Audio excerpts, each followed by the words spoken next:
Yesterday we talked about management and how important it is for helping our dogs to feel safe, but also how sometimes it can be the only solution that we need, that we don't actually need to train something, we can manage a problem away.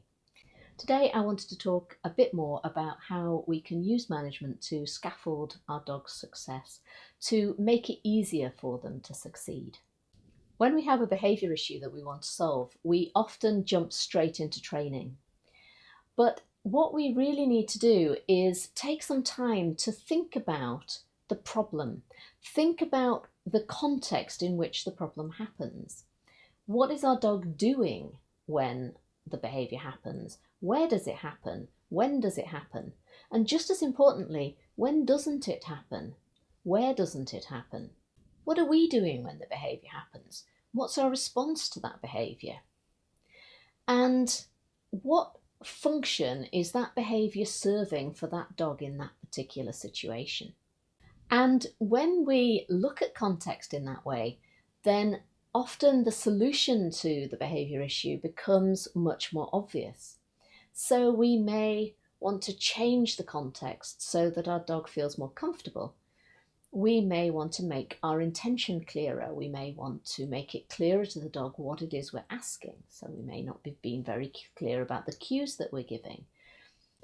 We may be able to reduce the options that are available to our dogs so that it's easier for them, more likely for them to choose the thing that we want them to do rather than the thing that they're doing at the moment.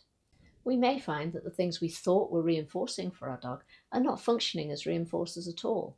And we may need to rethink those things. We may want to think about how we can use things in the context, in the environment to reinforce our dog rather than the things that we bring into the situation. And sometimes, as we saw yesterday, changing the context, changing the environment is all that's needed.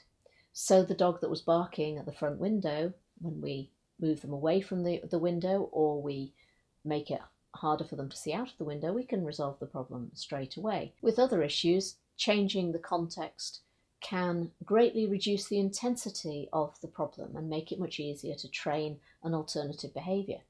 So for instance, I see a lot of dogs who are really strong pullers on a collar, but when you put them into a well-fitting harness and use a freedom handle with them, it automatically reduces the amount of pulling that they do. They will still need to learn to walk on a loose lead, but you've made it easier for them to do that and made it easier for their handler to be able to help them to succeed.